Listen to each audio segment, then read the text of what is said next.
날카로운 쇠비린내가 코끝을 스치더니 이내 폐부 깊숙한 곳까지 차갑게 파고들었다. 칠흑 같은 어둠이 내려앉은 백두산 자락.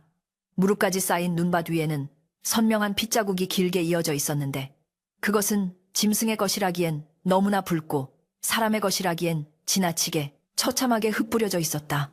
늙은 사냥꾼 최만석은 거친 숨을 몰아쉬며 떨리는 손으로 바닥에 주저앉아 눈 속에 파묻힌 부러진 창자루를 집어들었다. 불과 반시각 전까지만 해도 살아서 펄떡이던 젊은 몰입꾼의 온기가 희미하게 남아있는 그 창자루는 마치 닥쳐올 재앙을 경고하듯 기괴하게 뒤틀려 있었다. 만석은 본능적으로 고개를 들어 바람이 불어오는 북쪽 능선을 노려보았는데 앙상한 나뭇가지 사이로 불타는 듯한 두 개의 붉은 안광이 잠시 번뜩이다가 사라지는 것을 목격했다. 그것은 단순한 짐승의 눈빛이 아니라 지옥 밑바닥에서 기어 올라온 악귀의 형형한 살기를 품고 있었다. 심장이 걷잡을 수 없이 요동치기 시작했고 수십 년간 산을 타며 단련된 그의 등줄기에 식은땀이 흘러내렸다. 놈이다.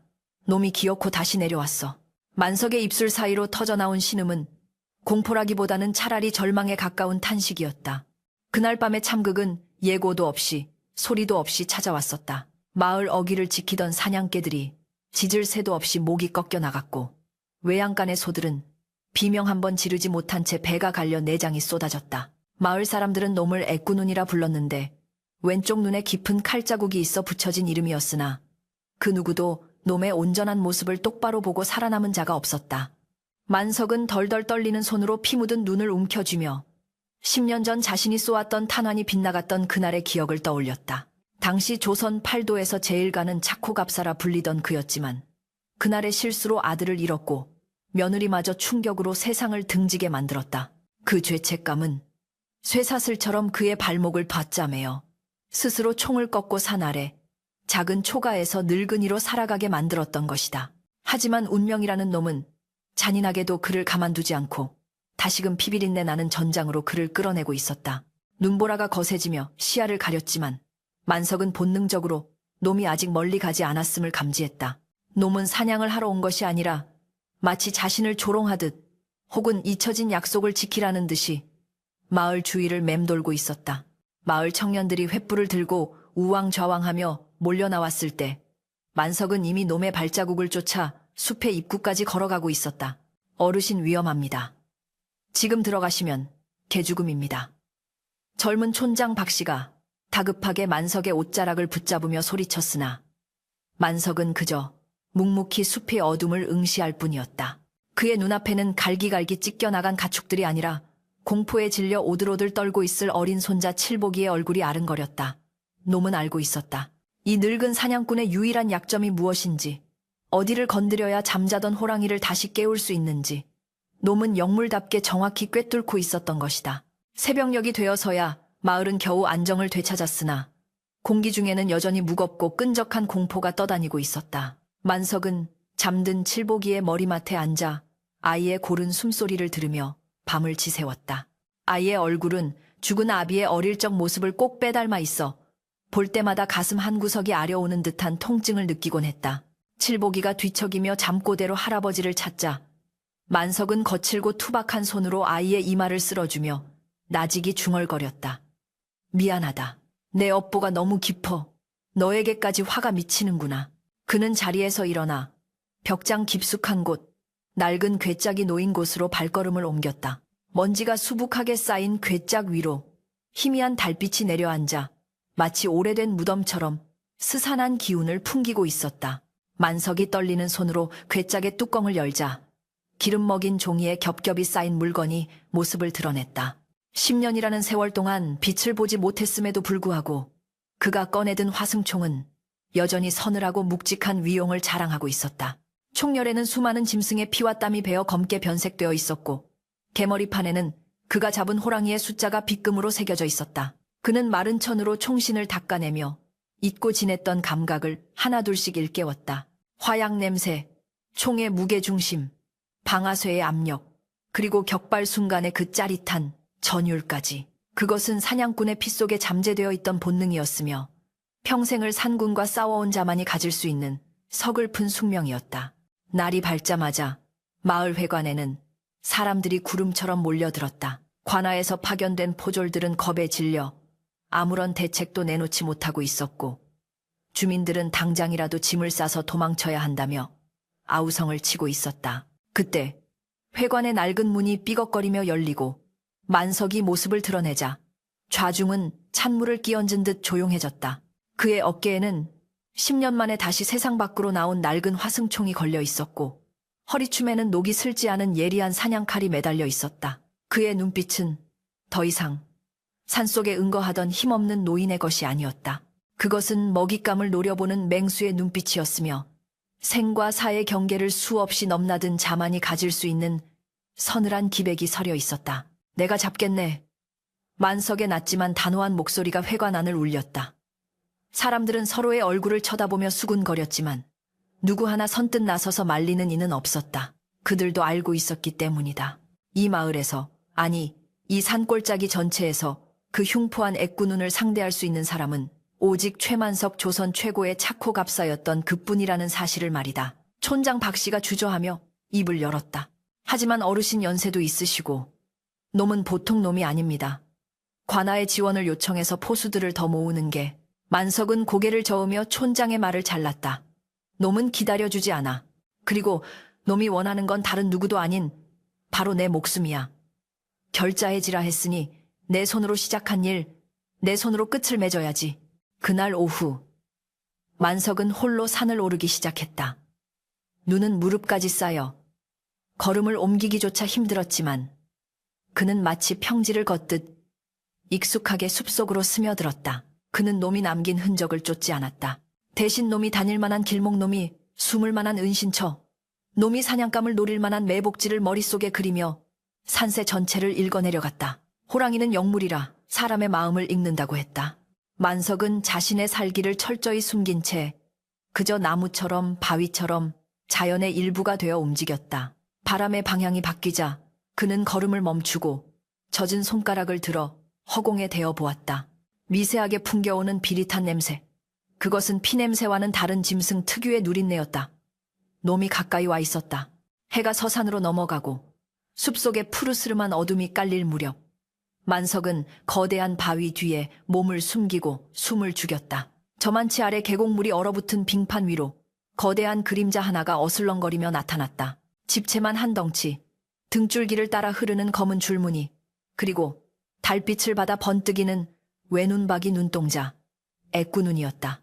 놈은 마치 만석이 그곳에 있다는 것을 알고 있다는 듯 바위 쪽을 향해 고개를 돌리고는 낮은 목구멍 소리를 내뱉었다.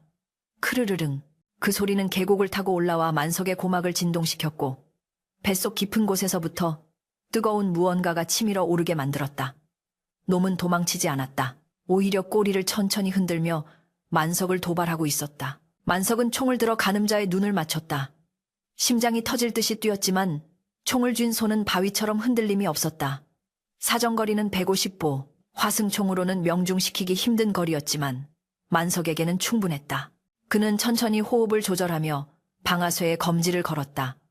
놈이 입을 벌려 하얀 입김을 내뿜는 순간 만석의 눈빛이 매섭게 빛났다. 그러나 바로 그 찰나의 순간 놈이 번개같이 몸을 돌려 숲속으로 사라져버렸다.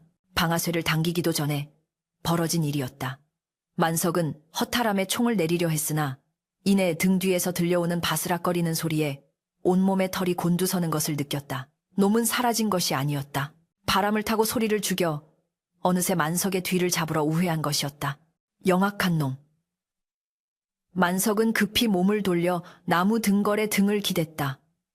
식은땀이 흘러내려 눈앞을 가렸지만 닦아낼 여유조차 없었다. 사방이 적막에 휩싸였고 오직 바람 소리만이 윙윙거릴 뿐이었다. 놈은 어디에나 있었고 어디에도 없었다. 이것은 단순한 사냥이 아니었다. 서로가 서로를 사냥감으로 노리는 치열한 두뇌 싸움이자 목숨을 건 숨바꼭질이었다. 만석은 주머니에서 부싯돌을 꺼내 화승에 불을 붙였다. 타들어가는 심지의 붉은 불꽃만이 이 칠흑 같은 어둠 속에서 그가 의지할 수 있는 유일한 희망이었다. 그는 알고 있었다. 오늘 밤 놈과의 승부는 나지 않을 것이다. 놈은 그저 인사를 하러 온 것이다. 이제부터 시작될 지옥 같은 사냥의 서막을 알리기 위해서 산을 내려오는 만석의 발걸음은 천근만근 무거웠다. 마을 어귀에 다다랐을 때 멀리서 관아의 깃발을 앞세운 한 무리의 사람들이 횃불을 들고 다가오는 것이 보였다. 말 위에는 비단 옷을 입은 거만한 표정의 사내가 앉아 있었고 그 뒤로는 험상궂게 생긴 포수들이 줄을 지어 따르고 있었다. 현감이었다. 탐욕스럽기로 소문난 그가 이 산골짜기까지 직접 행차한 이유는 뻔했다. 조정에 진상할 호랑이 가죽, 그것도 전설적인 식인 호랑이의 가죽을 탐내어 온 것이리라. 현감은 만석을 발견하자 채찍을 들어 그를 가리키며 거만하게 소리쳤다. 내 놈이 그 소문난 착호갑사 최만석이냐? 내 너에게 놈을 잡을 기회를 주러 왔노라. 만석은 현감의 말에 대꾸조차 하지 않고 그저 묵묵히 그를 올려다보았다. 현감의 옆에는 앳된 얼굴의 젊은 포수 하나가 서 있었는데 그는 최신식 조총을 어깨에 메고 만석을 비웃는 듯한 눈빛으로 훑어보고 있었다. 늙은이가 아직도 저런 고철 덩어리를 들고 다니다니 호랑이 밥이 되기에 딱 좋겠군요. 젊은 포수의 비아냥거림에 주변의 포졸들이 킬킬대며 웃음을 터뜨렸다. 만석은 그들의 조롱에도 아랑곳하지 않고 오직 숲속 어딘가에서 자신을 지켜보고 있을 애꾸눈의 시선만을 느끼고 있었다. 이제 싸움은 단순히 호랑이와 사람의 대결이 아니었다. 탐욕의 눈이 먼 인간들과 복수심에 불타는 짐승, 그리고 그 사이에서 지켜야 할 것을 위해 목숨을 건 늙은 사냥꾼의 외로운 사투가 시작된 것이었다. 집으로 돌아온 만석은 마루에 걸터 앉아 젖은 집신을 벗었다. 칠복이가 잠에서 깨어 눈을 비비며 나왔다. 할아버지 호랑이 잡았어. 아이의 천진난만 질문에 만석은 씁쓸한 미소를 지으며 고개를 저었다. 아니, 아직 못 잡았다. 하지만 곧 잡게 될 게야. 반드시. 그는 아이를 꼭 껴안아주며 다짐했다. 이 아이를 위해서라도, 죽은 아들과 며느리를 위해서라도, 그리고 자신의 마지막 자존심을 위해서라도 놈을 반드시 쓰러뜨리겠노라고. 밤바람이 문풍지를 세차게 흔들었고 멀리서 들려오는 호랑이의 포효 소리가 밤하늘을 찢어놓을 듯 울려 퍼졌다. 그것은 마치 전쟁의 시작을 알리는 북소리와도 같았다. 만석은 묵묵히 화승총을 손질하며 다가올 내일을 준비했다. 붉은 눈 위에 찍힌 발자국은 이제 되돌릴 수 없는 운명의 길로 그를 인도하고 있었다. 관아의 마당에는 벌써부터 축제라도 벌어진 듯 소란스러운 열기가 감돌고 있었으나 그 기운은 즐거움이 아닌 탐욕과 광기로 번들거리고 있었다. 현감 조대감은 호피가 깔린 평상 위에 비스듬히 앉아 제법 살이 오른 손으로 곰방대를 두드리며 눈앞에 도열한 포수들을 내려다보고 있었는데 그 눈빛은 마치 푸척간의 고기를 고르는 장사치처럼 끈적하고 탐욕스러웠다. 그는 조정에 진상할 호랑이 가죽 생각에 벌써부터 입가에 침이 고이는지 연신 입맛을 다셨다. 듣자 하니 놈의 가죽이 여느 호랑이보다 배는 크고 윤기가 흐른다지. 내 그 가죽을 임금님 용상 아래 깔아드리면 내 출세길은 그야말로 탄탄대로가 될 것이야. 그의 쩌렁쩌렁한 목소리에 아첨꾼 이방이 허리를 굽히며 맞장구를 쳤고 영문을 모르는 포졸들은 억지 웃음을 지으며 분위기를 맞추느라 여념이 없었다. 그 역겨운 풍경 한가운데 낡은 무명옷을 입은 최만석이 마치 이방인처럼 우두커니 서 있었다. 만석의 시선은 현감이 아닌 그 옆에 오만하게 서 있는 젊은 사내에게 머물러 있었다. 한양에서 내려왔다는 신식 포수 강두였다. 그는 검은 머리를 질끈 동여매고 어깨에는 은장식으로 화려하게 치장된 신식 조총을 메고 있었는데 그 자태가 사냥꾼이라기보다는 전장에 나가는 장수처럼 위풍당당했다. 강두는 만석의 시선을 느끼자 콧방귀를 뀌며 비릿한 미소를 날렸다. 천하의 착호갑사라는 분이 꼴이 말이 아니구려. 그 녹슨 화승총으로 토끼나 잡을 수 있겠소. 시대가 변했으면 물러나 앉아 손주 재롱이나 볼 것이지. 노욕이 지나치면 명을 재촉하는 법이요. 그의 말 속에는 늙은 사냥꾼에 대한 존경심이라곤 눈 씻고 찾아볼 수 없었고 오직 자신의 젊음과 무기에 대한 맹목적인 과신만이 가득 차 있었다. 만석은 그저 묵묵히 자신의 낡은 총을 어루만질 뿐 애송이의 도발에 일일이 대꾸할 가치를 느끼지 못했다. 자, 잡담은 그만하고 어서 출발하자. 해지기 전에 놈의 목을 따와야 오늘 밤 술맛이 좋을 게 아니냐. 현감의 호령이 떨어지자 수십 명의 인파가 깃발을 앞세우고 산을 향해 움직이기 시작했다. 이것은 은밀해야 할 사냥이 아니라 마치 산신령을 비웃기라도 하듯 요란스러운 행군이었다. 진과 꽹과리를 든 몰입꾼들이 앞장섰고 그 뒤로 현감의 가마와 포수들이 뒤따랐으며 맨 뒤에는 짐꾼들이 술통과 고기를 짊어지고 헐떡거렸다. 만석은 대열의 가장자리에서 걸으며 깊은 한숨을 내쉬었다. 미친 짓이야. 이건 사냥이 아니라 놈에게 밥상을 차려다 바치는 꼴이지. 산구는 소리에 민감하고 냄새에 예민한 영물 중의 영물이었다. 이렇게 요란을 떨며 산에 들어가는 것은 자살행위나 다름없었으나 탐욕에 눈이 먼 현감의 귀에는 늙은 사냥꾼의 경고가 들릴 리 만무했다. 산 초입에 들어서자마자 매서운 칼바람이 불어닥쳐 사람들의 옷깃을 파고들었다. 백두대간의 겨울산은 인간의 침범을 허락하지 않겠다는 듯 거친 숨결을 토해내고 있었다. 무릎까지 빠지는 눈길을 헤치며 나아가는 일은 고역이었다. 가마에 타고 있던 현감은 연신 춥다며 투덜거렸고 몰입꾼들은 손이 얼어 꽹과리를 제대로 치지 못할 지경이었다. 오직 만석과 강두만이 흐트러짐 없는 자세로 눈길을 걸었는데 두 사람의 방식은 확연히 달랐다. 강두는 힘으로 눈을 밟아 뭉개며 직진하는 반면 만석은 눈 위에 짐승이 다닌 길을 찾아 그 발자국을 밟으며 체력을 아꼈다. 강두가 곁눈질로 만석을 보며 비웃었다. 어르신 그렇게 전뱅이처럼 걸어서 언제 놈을 잡겠소? 내 총알이 놈의 심장을 뚫기 전에 도착이나 할 수 있을지 모르겠구려. 만석은 나직이 대답했다. 산에서는 빠른 놈이 살아남는 게 아니라 오래 버티는 놈이 이기는 법이다. 내 놈 발자국 소리가 심리박 곰까지 깨우고 있다는 건 아느냐. 중턱에 이르렀을 때 선두에 섰던 몰입꾼 하나가 비명을 지르며 주저앉았다. 눈 속에 감춰져 있던 날카로운 덫에 발목이 걸린 것이었다. 사람들은 웅성거리며 몰려들었고 현감은 덫을 놓은 밀렵꾼 놈들을 잡아들이라며 고래고래 소리를 질렀다. 그러나 만석은 덫을 유심히 살펴보고는 안색이 창백해졌다. 그것은 사람이 놓은 덫이 아니었다. 굵은 나무 덩굴과 날카로운 바위 틈새를 교묘하게 이용해 만든 자연물 그 자체였다. 하지만 우연히 만들어진 것이라기엔 너무나 정교했다. 이건 놈이 한 짓이다. 만석의 중얼거림에 강두가 코웃음을 쳤다. 호랑이가 덫을 놓는다 지나가던 개가 웃을 소리 작작하시오. 늙으면 망령이 든다더니. 하지만 만석은 확신했다. 애꾸누는 단순한 짐승이 아니었다. 놈은 인간의 사냥 방식을 학습했고 그것을 역이용해 침입자들을 혼란에 빠뜨리고 있었다. 해가 뉘엿뉘엿 넘어가며 숲속에 짙은 어둠이 깔리기 시작했다. 현감은 더 이상 못 가겠다며 평평한 공터에 진을 치라고 명령했다. 만석은 계곡 바람이 통하는 길목이라 위험하다고 만류했으나 강두가 나서서 현감의 비위를 맞췄다. 여기가 시야가 탁 트여서 놈이 오면 바로 쏠 수 있습니다. 어르신은 겁이 너무 많으시군요. 결국 화려한 천막이 쳐지고 곳곳에 모닥불이 피어올랐다.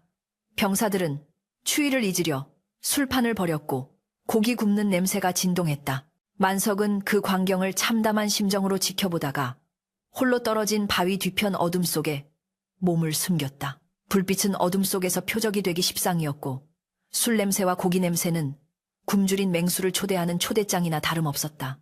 그는 차라리 어둠과 하나가 되어 다가올 위협을 감지하는 편을 택했다. 밤이 깊어지자 산속은 기이할 정도로 조용해졌다. 풀벌레 소리 하나 들리지 않는 정막. 그것은 폭풍전야의 고요였다. 만석은 품에서 말린 육포 조각을 꺼내 입에 물고 천천히 씹으며 감각을 곤두세웠다. 그때 바람의 방향이 바뀌었다. 북서풍이 불어오면서 매캐한 연기 냄새 사이로 아주 희미하지만 확실한 살기가 실려왔다. 만석의 손이 본능적으로 화승총의 끈을 움켜쥐었다. 왔다. 놈은 소리를 내지 않았다. 그저 어둠 그 자체가 되어 진영 주위를 맴돌고 있었다. 모닥불가에서 술에 취해 비틀거리는 병사들의 그림자 너머로 검은 형체가 스쳐 지나가는 것을 만석은 놓치지 않았다. 탕정적을 깨고 날카로운 총성이 울려 퍼졌다. 강두였다. 그가 어둠 속에 무언가를 향해 조총을 발사한 것이었다. 잡았다. 내가 잡았다. 강두가 환호성을 지르며 뛰쳐나갔고 졸고 있던 병사들이 허둥지둥 무기를 들고 일어났다. 현감도 잠옷 바람으로 튀어나와 어디냐. 가죽은 무사하냐라고 소리쳤다. 그러나 강두가 달려간 곳에는 피 흘리는 호랑이가 아니라 늙은 고라니 한 마리가 쓰러져 있을 뿐이었다. 바람에 흔들리는 나뭇가지를 보고 놀란 고라니가 튀어나오자 긴장해 있던 강두가 엉겁결에 방아쇠를 당긴 것이었다. 허탈해진 병사들 사이에서 비웃음 섞인 웅성거림이 퍼져나갔다. 강두의 얼굴이 벌겋게 달아올랐다. 그때 만석이 어둠 속에서 걸어나와 싸늘하게 내뱉었다. 잘했다. 애송이. 내 놈 덕분에 놈에게 우리 위치를 아주 친절하게 알려줬구나. 그리고 네가 낭비한 그 화약 한 발이 어쩌면 네 목숨값이 될 수도 있었음을 곧 알게 될 게다. 강두가 뭐라 반박하려던 찰나 산 전체를 뒤흔드는 끔찍한 포효 소리가 들려왔다. 어흥. 그 소리는 단순한 울음소리가 아니었다. 계곡의 메아리를 타고 증폭되어 마치 수십 마리의 호랑이가 사방에서 포위망을 좁혀오는 듯한 착각을 불러일으켰다. 술 기운이 확 달아난 병사들은 공포에 질려 주저앉았고 현감의 얼굴은 사색이 되어 덜덜 떨리기 시작했다. 말들은 히힝거리며 날뛰었고 묶어놓은 끈을 끊으려 발버둥 쳤다. 혼란의 도가니 속에서 만석만이 침착하게 하늘을 올려다보았다. 달이 구름에 가려져 빛을 잃어가고 있었다. 놈은 지금 공격하지 않는다. 겁을 주고 힘을 빼고 공포가 뼛속까지 스며들기를 기다리는 거야. 만석의 예상대로 포효 소리는 뚝 그쳤고 다시금 무거운 정적이 찾아왔다. 하지만 그 정적은 이전보다 훨씬 더 차갑고 무거웠다. 어디선가 드득 드득 하는 소리가 들려왔다. 마치 거대한 짐승이 뼈를 씹는 듯한 소리, 혹은 나무를 긁어 발톱을 가는 소리였다. 강두는 식은땀을 흘리며 총구를 이리저리 돌렸지만 어둠 속에는 아무것도 보이지 않았다. 그의 잘난 신식 조총도 보이지 않는 적 앞에서는 무용지물이었다. 현감이 만석의 옷자락을 붙잡고 애원하듯 말했다. 이복의 만석이, 자네만 믿네. 제발 나 좀 살려주게. 내 재산 절반을, 아니 전부를 주겠네. 만석은 혐오스러운 눈빛으로 현감의 손을 뿌리쳤다. 대감 지금 필요한 건 돈이 아니라 놈보다 더 독해질 수 있는 깡다구입니다. 불을 끄고 모두 엎드리시오. 놈은 불빛을 보고 조준하고 있어. 만석의 외침에 병사들이 허둥지둥 모닥불을 흙으로 덮기 시작했다. 주위가 칠흑 같은 어둠에 잠기자 사람들의 거친 숨소리만이 유일한 소음이 되었다. 만석은 엎드린 채 눈 덮인 땅에 귀를 대었다. 쿵쿵쿵 땅의 울림이 전해져 왔다. 놈은 하나가 아니었다. 아니 놈의 움직임이 너무나 빨라서 마치 여러 마리가 동시에 움직이는 것처럼 느껴지는 것이었다. 그 순간 비명소리가 터져나왔다. 진영 가장자리에 있던 짐꾼 하나가 소리 소문 없이 사라진 것이었다. 살려줘. 으아악 어둠 속으로 끌려가는 짐꾼의 처절한 비명이 멀어지다가 뚝 끊겼다. 그 자리에는 선명한 핏자국과 함께 거대한 발자국만이 남아있었다. 공포는 전염병처럼 순식간에 퍼져나갔다. 병사들은 대열을 이탈하여 제각기 살 길을 찾아 도망치려 했으나 만석이 천둥 같은 목소리로 일갈했다. 움직이지 마라. 흩어지면 다 죽는다. 등을 맞대고 원형을 만들어라. 그의 카리스마에 압도된 병사들이 떨면서 서로의 등을 맞대고 뭉쳤다. 강두 역시 얼굴이 하얗게 질린 채 만석의 곁으로 다가왔다. 그의 오만함은 온데간데 없고 눈빛에는 살려달라는 애원만이 가득했다. 만석은 강두에게 나직이 속삭였다. 총알 아껴라. 놈의 눈동자가 보이기 전까지는 절대 쏘지 마라. 놈은 내 공포를 먹고 자란다. 네가 두려워할수록 놈은 더 커지고 강해질 게야. 만석은 자신의 화승총에 점화약을 채워 넣으며 어둠 속을 응시했다. 차가운 겨울바람에 섞여 비릿한 피냄새가 더욱 진해졌다. 이것은 사냥이 아니었다. 인간의 탐욕이 불러온 재앙이었고 산군이 내리는 가혹한 심판이었다. 밤은 이제 막 시작되었을 뿐이었고 새벽이 오기까지는 너무나 긴 시간이 남아있었다. 붉은 눈의 악마는 숲의 그림자 속에 숨어 공포에 질린 먹잇감들이 스스로 무너지기를 느긋하게 기다리고 있었다. 만석의 손가락이 차가운 방아쇠에 닿았다. 그의 늙은 심장은 다시금 뜨겁게 박동하기 시작했다. 밤안개는 짙고 축축하게 산허리를 감싸 안았고 그 속에서 들려오는 정체불명의 소리들은 인간의 상상력을 자극하여 극한의 공포를 만들어내고 있었다. 무리에서 이탈하려던 병사들이 하나둘씩 비명도 없이 사라진 후 남은 자들은 서로의 팔짱을 끼고 덜덜 떨며 한 덩어리가 되어 움직였다. 만석은 대열의 맨 앞에서 희미한 달빛의 의지에 길을 찾고 있었으나 그의 표정은 그 어느 때보다 심각하게 굳어 있었다. 놈은 그들을 공격하는 것이 아니었다. 마치 양모리 개가 양떼를 몰듯 교묘하게 공포심을 자극하여 일행을 산의 더 깊고 험한 곳, 깎아지른 절벽이 도사리고 있는 귀곡괴구 쪽으로 유인하고 있었던 것이다. 만석이 잠시 걸음을 멈추고 바닥에 난 짐승의 발자국을 살폈다. 발자국은 일직선이 아니라 지그재그로 찍혀 있었는데 이는 사냥감이 지쳐 쓰러지기를 기다리며 즐기는 맹수의 전형적인 행태였다. 이대로 가면 전멸이다. 놈은 우리가 제발로 무덤에 들어가길 기다리고 있어. 만석의 나직한 경고에 강두가 창백한 얼굴로 물었다. 그럼 어찌해야 합니까? 돌아가야 하지 않습니까? 만석은 고개를 저었다. 퇴로도 이미 막혔다. 놈은 뒤에서 오는 길목에 제 냄새를 짙게 뿌려놓았어. 돌아가려 등진 순간 놈은 그 틈을 놓치지 않고 목덜미를 물어뜯을 게다. 그때 현감이 숨이 턱에 닿아 헐떡거리며 주저앉았다. 나는 더 이상 못 가네. 이복의 만석이 자네가 어떻게든 해보게. 내 2, 3만 내려가면 자네 소원은 뭐든 들어주겠네. 만석은 비굴하게 애원하는 현감을 내려다보며 차갑게 물었다. 대감놈이 왜 하필 대감의 냄새를 맡고 여기까지 쫓아왔다고 생각하십니까? 저놈은 배가 고파서 사냥을 하는 게 아닙니다. 원한입니다. 뼈에 사무친 원한. 현감의 눈동자가 흔들렸다. 그는 무언가 짚히는 것이 있는 듯 입을 달싹거렸지만 차마 말을 잇지 못했다. 만석은 주변의 썩은 나무 등거를 가리켰다. 그곳에는 오래된 짐승의 뼈들이 흩어져 있었는데 자세히 보니 그것은 다 자란 짐승의 것이 아니라 아주 어린 새끼 호랑이들의 두개골이었다.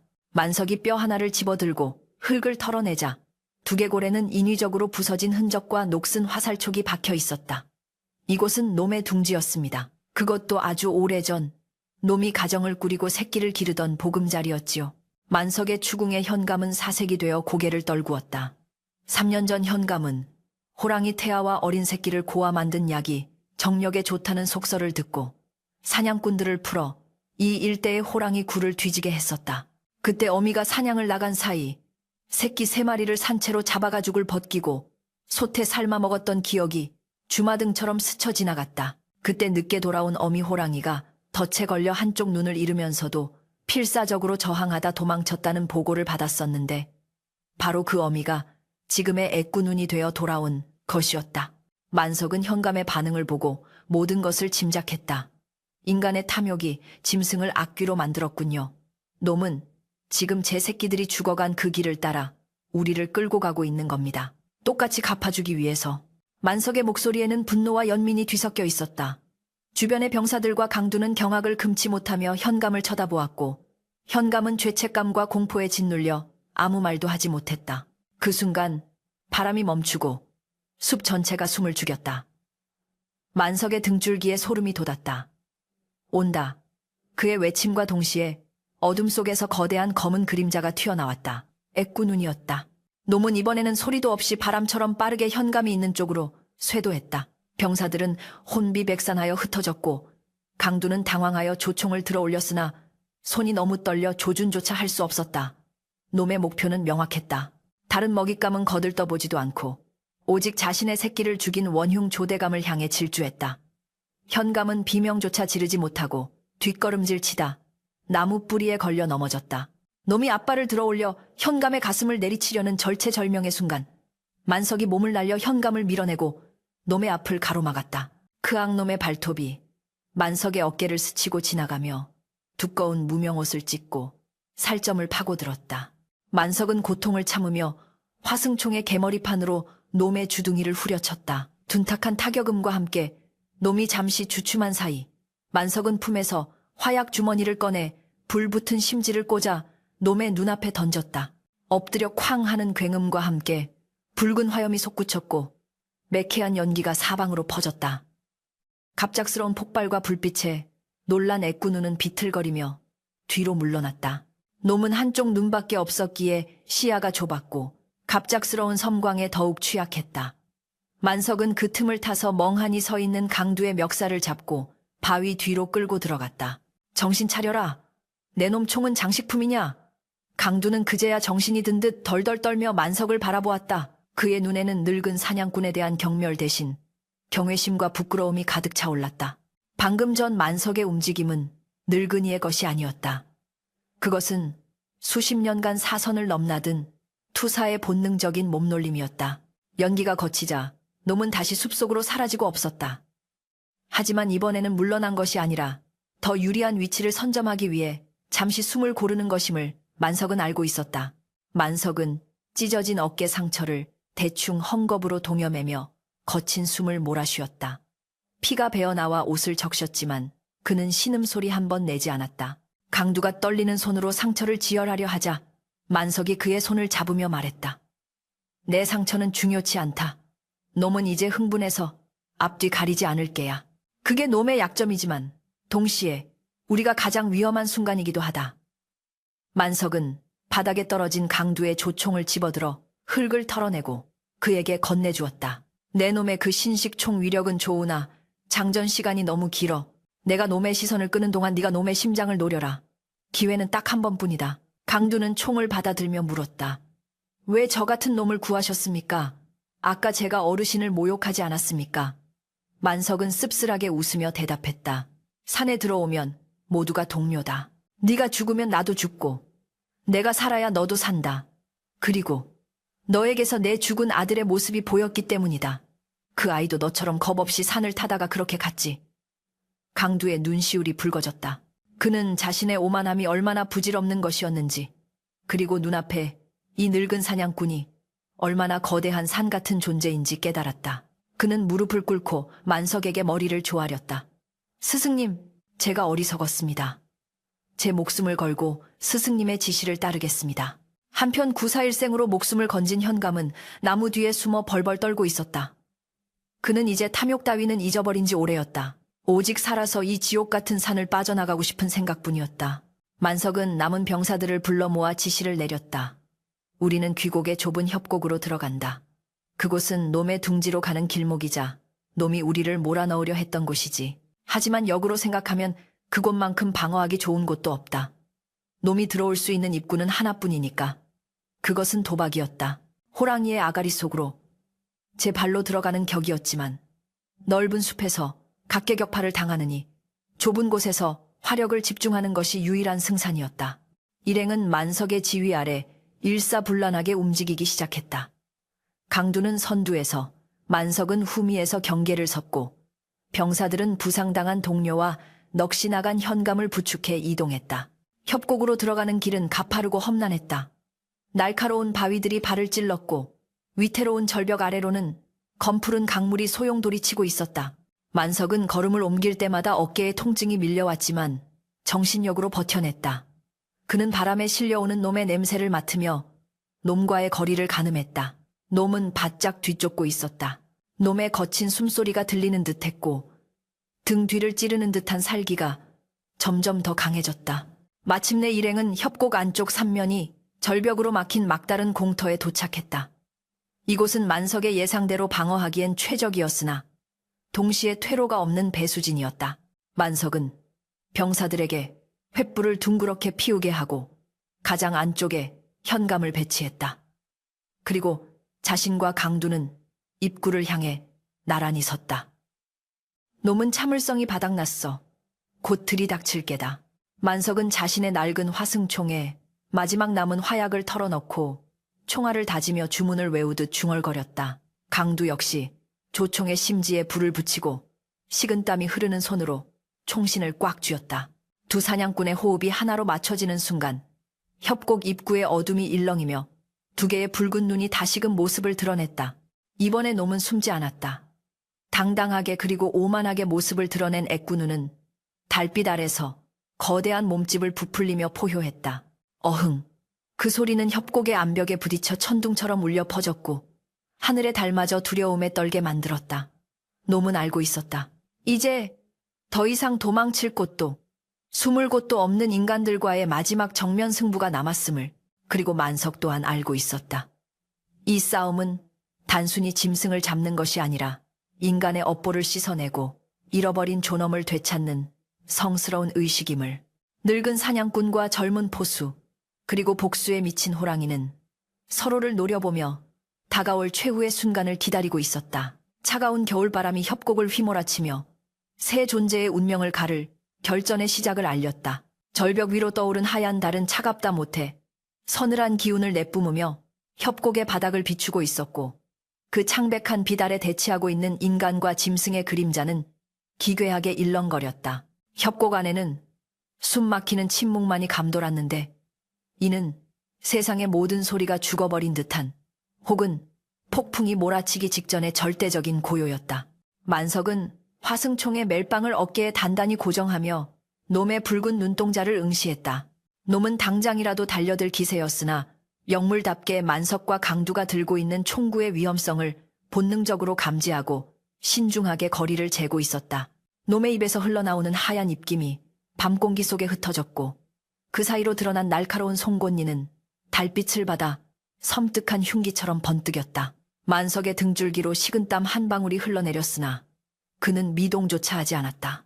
지금 이 순간 눈꺼풀을 한번 깜빡이는 찰나의 틈조차 죽음으로 이어질 수 있음을 그는 뼈저리게 알고 있었기 때문이다. 그러나 이 팽팽한 긴장의 끈을 끊어버린 것은 호랑이도 사냥꾼도 아닌 공포에 질려 이성을 상실한 현감이었다. 뭐 하는 게냐. 놈이 가만히 있을 때 쏘란 말이다. 어서 쏴. 저놈 가죽에 구멍이 나면 안 되니 눈을 맞춰라. 현감은 병사들의 등 뒤에 숨어 고래고래 소리를 질렀고 그의 떨리는 목소리는 협곡의 정막을 깨뜨리며 메아리 쳤다. 그 경솔한 외침은 마치 화약고에 불씨를 던진 것과 다를 바 없었다. 만석이 입 다물시오라고 소리치며 제지하려 했으나 이미 늦었다. 현감의 목소리에 자극받은 애꾸눈의 귀가 뒤로 젖혀졌고 놈의 뒷다리 근육이 폭발하듯 팽창했다. 놈은 만석과 강두가 아닌 소란스러운 소리가 나는 쪽, 즉 현감이 있는 무리의 한복판을 향해 번개처럼 몸을 날렸다. 그것은 사냥이라기보다는 학살의 시작이었다. 의아악 병사들의 비명소리가 협곡을 가득 채웠다. 놈은 순식간에 방어선을 뚫고 들어와 앞을 가로막는 병사 하나를 앞발로 후려쳐 날려버렸다. 병사는 집단처럼 허공을 날아 바위에 처박혔고 대열은 순식간에 아수라장이 되었다. 횃불이 바닥에 뒹굴며 꺼져갔고 어둠 속에서 놈의 붉은 안광만이 춤을 추듯 움직였다. 강두가 당황하여 총을 들어 올렸으나 병사들과 호랑이가 뒤엉켜 있는 상황이라 방아쇠를 당길 수가 없었다. 비켜. 비키란 말이야. 강두가 소리쳤지만 공포에 질린 병사들은 듣지 못했다. 현감은 제 살길을 찾으려 부하들을 밀치며 뒷걸음질 치다 넘어진 병사의 다리에 걸려 진흙탕에 나뒹굴었다. 놈은 정확히 현감을 노리고 있었다. 자신의 새끼들을 죽이고 가죽을 벗긴 그 냄새. 3년 전의 그 원한 서린 냄새를 놈은 결코 잊지 않았던 것이다. 놈이 현감의 코앞까지 다가와 거대한 아가리를 벌렸다. 현감은 공포에 질려 눈동자가 뒤집히며 바지에 오줌을 지렸다. 사살려. 의허억 놈의 포효가 현감의 얼굴을 덮쳤다. 바로 그때 만석이 놈의 측면으로 뛰어들며 고함을 질렀다. 이놈 내놈 상대는 여기 있다. 만석은 손에 들고 있던 횃불을 놈의 얼굴을 향해 힘껏 내던졌다. 타오르는 횃불이 놈의 콧잔등을 때리며 불똥이 튀자 놈은 깜짝 놀라 고개를 돌렸다. 그 틈을 타 만석은 품에서 단검을 꺼내 놈의 옆구리를 찔렀다. 두꺼운 가죽과 근육 때문에 깊이 박히지는 않았으나 놈의 주의를 현감에게서 자신에게로 돌리기에는 충분했다. 놈은 고통스러운 비명을 지르며 몸을 비틀어 만석을 향해 돌아섰다. 그 눈빛에는 현감에 대한 증오보다 더 깊은 자신을 방해한 늙은 사냥꾼에 대한 사리가 이글거리고 있었다. 만석은 재빨리 뒤로 물러나며 바위 위로 올라갔다. 강두야, 지금이다. 현감을 데리고 병사들과 함께 뒤로 빠져라. 놈은 내가 맞는다. 만석의 외침에 강두가 망설였다. 하지만 스승님 혼자서는 무리입니다. 만석은 놈의 공격을 간신히 피하며 소리쳤다. 어서 가라니까. 여기서 개죽음 당하고 싶으냐. 놈을 유인해서 절벽 끝으로 몰고 갈 테니 너는 기회를 봐서 막타를 쳐라. 강두는 입술을 깨물며 눈물을 머금고 병사들을 수습해 뒤로 물러났다. 이제 협곡의 안쪽 벼랑 끝에는 오직 만석과 애꾸는 둘만이 남게 되었다. 놈은 더 이상 다른 인간들에게 신경 쓰지 않았다. 놈에게 이 늙은 사냥꾼은 자신의 영역을 침범하고 끊임없이 자신을 괴롭혀온 숙적 중의 숙적이었다. 만석은 거친 숨을 몰아쉬며 화승총을 다시 고쳐 잡았다. 화약은 단 한 발 분량밖에 남지 않았다. 빗나가면 끝이었다. 놈은 천천히, 아주 천천히 만석을 향해 다가왔다. 마치 쥐를 몰아넣은 고양이처럼 놈은 승리를 확신하며 만석의 공포를 즐기는 듯했다. 하지만 만석의 눈에는 공포가 없었다. 그곳에는 오직 차가운 결기만이 서려 있었다. 그는 10년 전 자신의 실수로 아들을 잃었던 그날을 떠올렸다. 그때의 나약했던 자신, 도망치고 숨어버렸던 비겁한 자신과 작별할 시간이었다. 그래, 와라. 우리 지긋지긋한 악연도 오늘로 끝을 보자꾸나. 만석은 나직이 중얼거려며 총구를 놈의 미간에 겨누었다. 바람이 멈추고 세상이 정지한 듯한 순간 놈이 땅을 박차고 날아올랐다. 거대한 몸집이 달빛을 가리며 만석의 머리 위로 쏟아져 내렸다. 만석은 피하지 않았다. 그는 놈이 가장 가까이 자신의 목을 물어뜯을 수 있는 거리까지 들어오기를 기다렸다. 놈의 벌어진 입속 시뻘건 목구멍과 날카로운 송곳니가 시야를 가득 채웠을 때 만석의 시간은 아주 느리게 흘러갔다. 그는 방아쇠에 걸린 손가락에 서서히 힘을 주었다. 지금이다. 탕. 둔탁한 파열음과 함께 화승총의 총구에서 시뻘건 불꽃이 뿜어져 나왔다. 동시에 놈의 거대한 앞발이 만석의 어깨를 강타했다. 뼈가 부서지는 소리와 함께 만석의 몸이 허공으로 튕겨나갔고 놈 또한 고통스러운 비명과 함께 바닥으로 곤두박질 쳤다. 자욱한 화약 연기가 시야를 가렸다. 강두는 멀리서 울린 총성을 듣고 비명을 지르며 달려왔다. 스승님 연기가 서서히 거치자 처참한 광경이 드러났다. 벼랑 끝 만석은 피투성이가 된 채 바위에 기대어 쓰러져 있었고 그 앞에는 거대한 애꾸눈이 쓰러져 있었다. 놈의 오른쪽 눈 하나 남은 그 눈에는 검붉은 구멍이 뚫려 있었고 그곳에서 검은 피가 솟구치고 있었다. 만석의 총알은 정확히 놈의 눈을 관통하여 뇌를 파괴한 것이었다. 하지만 놈은 아직 죽지 않았다. 놈은 떨리는 다리로 비틀거리며 다시 일어서려 하고 있었다. 끈질긴 생명력. 그것은 짐승의 것이라기보다 악귀의 집념에 가까웠다. 만석은 흐릿해지는 의식 속에서 놈이 다시 일어나는 것을 보았다. 자신의 왼쪽 팔은 놈의 발톱에 찢겨 너덜거렸고 갈비뼈는 으스러져 숨을 쉴 때마다 피거품이 올라왔다. 더 이상 총을 들 힘조차 없었다. 아직 안 끝났어. 만석은 덜덜 떨리는 손으로 허리춤에 사냥칼을 더듬었다. 놈이 비틀거리며 만석에게 다가왔다.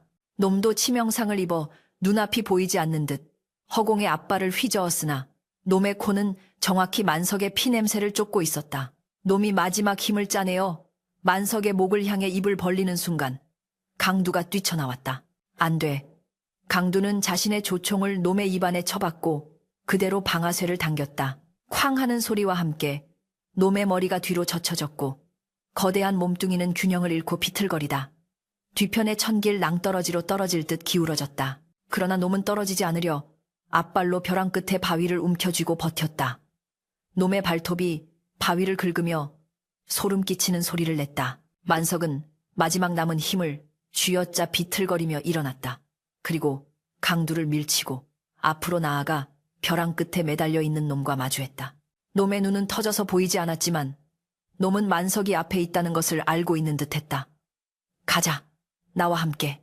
만석은 피 묻은 사냥칼을 높이 쳐들었다가 놈이 바위를 붙잡고 있는 앞발의 발등을 힘껏 내리찍었다. 크아악 놈의 비명이 협곡을 뒤흔들었고 발톱이 바위에서 미끄러졌다. 놈의 거대한 몸이 허공으로 떨어져 내렸다. 하지만 놈은 혼자 죽지 않겠다는 듯 떨어지는 순간 긴 꼬리로 만석의 발목을 휘감았다. 만석의 몸이 휘청거리며 벼랑 쪽으로 끌려갔다. 강두가 스승님하고 소리치며 만석의 손을 잡으려 했으나 만석은 잡히지 않았다. 그 찰나의 순간 만석은 놈의 꼬리를 잡고 있는 자신의 발목을 내려다보았다가 강두를 향해 희미하게 미소를 지었다. 그것은 체념이 아닌 모든 짐을 내려놓은 자의 편안한 미소였다. 살아라. 살아서 칠보기를 부탁한다. 만석은 강두가 잡으려던 손을 거두고 스스로 몸을 던져 놈과 함께 칠흑 같은 어둠 속으로 떨어져 내렸다. 협곡 아래로 두 개의 그림자가 엉킨 채 추락했고 이내 쿵 하는 둔탁한 소리만이 메아리쳐 올라왔다. 그리고 다시 차가운 달빛만이 빈 절벽을 비추고 있었다. 강두는 벼랑 끝에 엎드려 목이 터져라 만석의 이름을 불렀지만 돌아오는 것은 윙윙거리는 바람 소리와 흐르는 강물 소리뿐이었다. 새벽 안개가 자욱하게 깔린 협곡의 바닥은 마치 저승의 입구처럼 서늘하고 고요했다. 간밤의 그 치열했던 전투와 비명소리는 온데간데 없고 오직 계곡을 흐르는 물소리만이 구슬프게 울려 퍼지고 있었다. 강두는 찢어진 옷자락을 휘날리며 미친 사람처럼 절벽 아래로 난 비탈길을 미끄러지듯 내려갔다. 날카로운 나뭇가지에 얼굴이 긁히고 돌부리에 채여 넘어져도 고통을 느낄 겨를이 없었다. 그의 머릿속에는 오직 하나, 자신을 대신해 어둠 속으로 몸을 던진 스승의 마지막 미소만이 맴돌고 있었다. 제발, 제발 살아만 계십시오. 강두의 간절한 기도가 하얀 입김이 되어 공중으로 흩어졌다. 협곡의 바닥에 다다랐을 때 그는 눈앞에 펼쳐진 광경에 숨을 멈췄다. 수북하게 쌓인 만년설 위로 붉은 피가 지도처럼 그려져 있었고 그 끝에는 거대한 산 같은 검은 형체가 움직임 없이 누워 있었다. 애꾸눈이었다. 천하를 호령하던 산군의 위용은 온데간데 없고 놈은 온몸에 뼈가 으스러진 채 차가운 눈밭에 처박혀 있었다. 놈의 거대한 몸뚱이는 추락의 충격으로 기괴하게 뒤틀려 있었으나 그 표정만은 고통보다는 차라리 평온해 보였다. 강두는 떨리는 눈으로 주위를 두리번거렸다. 그리고 호랑이의 등 뒤, 움푹 패인 눈 구덩이 속에서 희미하게 움직이는 무언가를 발견했다. 스승님. 강두가 비명을 지르며 달려가 눈을 파헤치자 그곳에 최만석이 파묻혀 있었다. 만석은 호랑이의 두꺼운 가죽과 살집이 쿠션 역할을 해준 덕분에 즉사를 면했으나 상태는 처참했다. 한쪽 다리는 기이한 각도로 꺾여 있었고 얼굴은 피범벅이 되어 누구인지 알아보기 힘들 정도였다. 하지만 그의 가슴은 미약하게나마 오르락내리락하고 있었다. 살아있었다. 기적이었다. 강두가 만석의 상체를 끌어안고 오열하자 만석이 힘겹게 눈을 떴다. 그의 시선이 흐릿하게 허공을 맴돌다가 강두의 얼굴에 머물렀다. 울지 마라, 사내 자식이. 만석의 목소리는 갈라지고 쉬어 있었지만 그 안에는 여전히 꺾이지 않는 사냥꾼의 기백이 남아 있었다. 그는 고개를 돌려 자신의 옆에 누워있는 애꾸눈의 사체를 바라보았다. 평생을 서로 쫓고 쫓기던 숙적 아들의 원수이자 자신의 업보였던 존재. 만석은 피 묻은 손을 뻗어 호랑이의 굳어가는 머리를 쓰다듬었다. 고생했다. 너도 나도. 그것은 승자가 패자에게 보내는 조롱이 아니라 생사를 건 승부를 겨룬 맞수에 대한 마지막 예우였다. 놈이 없었더라면 만석은 그저 슬픔에 잠긴 늙은이로 생을 마감했을 것이고 만석이 없었더라면 놈은 그저 미쳐 날뛰는 살인마로 기억되었을 것이다. 둘은 서로를 통해 비로소 완성된 셈이었다. 그때 절벽 위에서 요란한 소리와 함께 현감과 포졸들이 내려왔다. 현감은 밧줄을 타고 내려오자마자 만석의 생사 따위는 안중에도 없다는 듯 호랑이의 사체 쪽으로 허겁지겁 달려들었다. 오, 이것 보게 드디어 잡았어. 이 거대한 덩치를 보라지. 현감은 호랑이의 가죽을 탐욕스런 손길로 어루만지며 광소했다. 이 가죽이면 조정에서 큰 상을 내릴 것이야. 어서 가죽을 벗겨라. 털 하나라도 상하게 하면 엄벌에 처할 것이다. 현감의 명령에 포졸들이 칼을 들고 머뭇거리며 다가오자 강두가 벌떡 일어나 앞을 가로막았다. 물러서시오. 이 호랑이는 스승님이 목숨을 걸고 잡은 것입니다. 당신들이 손댈 자격이 없소. 강두의 서슬, 퍼런 외침에 포졸들이 주춤했으나 현감은 비릿한 웃음을 흘리며 강두를 노려보았다. 이놈이 미쳤구나. 관아의 영을 거역할 셈이냐. 저 늙은이는 어차피 다 죽어가니 공은 내가 챙기고 너희들에겐 푼돈이나 쥐어주마. 그 순간 죽은 듯 누워있던 만석이 강두의 부축을 뿌리치고 비틀거리며 일어섰다. 그의 온몸에서 뿜어져 나오는 살기가 주변의 공기를 차갑게 얼어붙게 만들었다. 만석은 부러진 다리를 질질 끌며 현감 앞으로 다가갔다. 그의 눈빛은 호랑이의 그것보다 더 매섭고 강렬했다. 이 가죽은 가져가지 못한다. 만석의 낮고 묵직한 목소리에 현감이 뒷걸음질 쳤다. 뭐라고 내 놈이 감히. 만석은 품에서 부싯돌과 기름병을 꺼냈다. 이 놈은 단순한 짐승이 아니다. 인간의 탐욕이 만들어낸 괴물이자 산의 주인이다. 놈의 원한은 가죽을 벗긴다고 사라지는 것이 아니야. 불로 태워 그 넋을 달래고 흙으로 돌려보내야 비로소 끝나는 것이다. 만석은 주저없이 기름병을 호랑이의 사체 위에 쏟아붓고 부싯돌을 쳤다. 안 돼. 미친 늙은이. 현감이 비명을 지르며 말리려 했으나 불꽃은 이미 기름에 옮겨붙어 순식간에 거대한 화염으로 타오르기 시작했다. 시뻘건 불길이 호랑이의 몸을 집어삼키며 하늘로 치솟았다. 타닥타닥 타들어가는 소리와 함께 매캐한 연기가 피어올랐고 그 불길 속에서 마치 호랑이가 포효하는 듯한 환영이 일렁거렸다. 현감은 땅을 치며 통곡했다. 내 호랑이 가죽, 내 벼슬길, 저 미친놈을 당장 잡아라.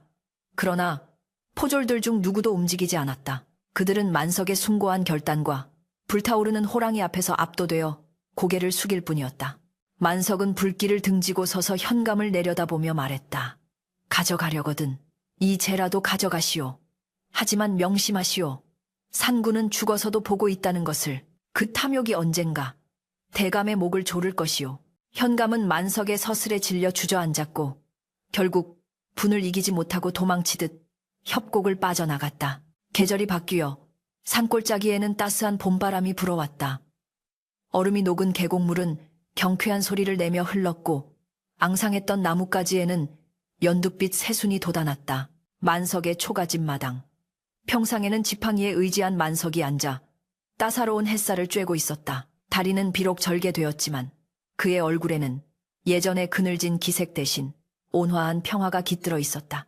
마당 한켠에서는 칠보기가 강아지와 뛰어놀며 까르르 웃음을 터뜨리고 있었고 그 모습을 바라보는 만석의 눈가에는 주름진 미소가 번졌다. 그 사건 이후 현감은 뇌물을 받은 죄가 드러나 파직당하고 유배를 갔다는 소문이 돌았고 강두는 만석의 뒤를 이어 마을을 지키는 훌륭한 포수가 되어 종종 찾아오곤 했다. 할아버지 칠보기가 땀을 뻘뻘 흘리며 뛰어와 만석의 무릎에 매달렸다. 나중에 크면 나도 할아버지처럼 호랑이 잡는 사냥꾼 될래. 그래서 세상에서 제일 센 사람이 될 거야. 아이의 천진난만한 말에 만석은 아이의 머리를 쓰다듬으며 고개를 저었다. 아니란다 칠보가. 진짜 센 사람은 총으로 짐승을 잡는 사람이 아니야. 만석은 벽에 걸린 낡은 화승총을 바라보았다. 이제는 먼지가 앉아 다시는 불을 뿜을 일이 없는 그 총을 보며 만석은 나직이 말을 이었다. 진짜 사냥꾼은 생명을 함부로 뺏지 않는 법이다. 산이 내어주는 만큼만 취하고 두려워할 줄 알며 지켜야 할 것을 위해 물러서지 않는 마음. 그게 진짜 용기란다. 만석은 품에서 작은 주머니를 꺼내 칠보기의 손에 쥐어주었다. 그 안에는 불타버린 호랑이의 재와 흙이 섞인 작은 알갱이들이 들어있었다. 이걸 뒷산, 양지 바른 곳에 묻어주렴. 그리고 봄이 올 때마다 꽃 한 송이 놓아주거라. 그게 우리가 산에게 갚아야 할 빚이다. 칠보기는 고개를 끄덕이며 소중하게 주머니를 받아들고 뒷산으로 달려갔다. 만석은 아이의 뒷모습을 바라보며 깊은 숨을 들이마셨다. 맑은 공기 속에 섞여 있던 비릿한 피냄새는